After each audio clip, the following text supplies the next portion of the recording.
बातें कर रहे हैं। सबसे पहले सीवर की बातें, हमारा मेन पॉइंट विकास का सीवर होता है, तो हम उसको काम तो उसका कराएंगे, और उसका काम करने का तरीका भी हम अलग से ही तैयार करेंगे कि हम कैसे उन जो हमारे बड़े सर बैठे हैं या मैम बैठी है उनसे हम कैसे अपील करें और कैसे अपना काम कराएं, उस पर भी हम काम करेंगे। मैडम, शिवानी का जो चुनाव है धीरे धीरे अब 2 दिन के बाद प्रचार भी खत्म हो जाएगा और आप वार्डों में घूम रहे हो लगातार। एक सवाल सीधा,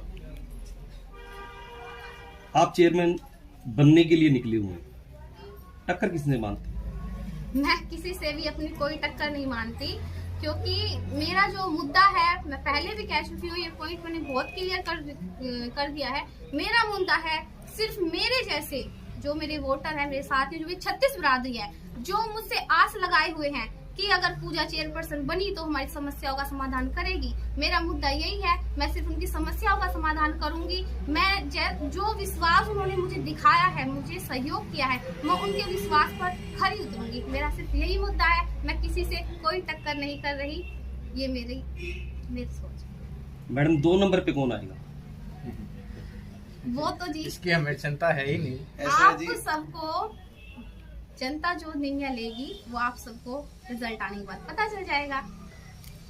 इसके अलावा कोई अपील आपके माध्यम से की जानी वार्डों को लेकर? और एक सवाल और भी लोगों ने मेरे से पूछा कि आप पूजा वर्मा जी से मिले जाओ, तो एक जरूर बात पूछना कि वो 36 बिरादरी के तौर पे काम करेंगी या केवल पहले समाज को तरजीह ज्यादा देंगी? और एक सवाल और पूछूंगा इसके बाद, इसका अगर आप जवाब देंगे।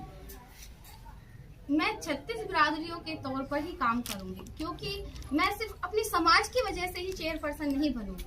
मैं पूरे 36 बिरादरियों की सपोर्ट की वजह से, उनके आशीर्वाद की, उनके सहयोग की वजह से चेयरपर्सन बनूंगी।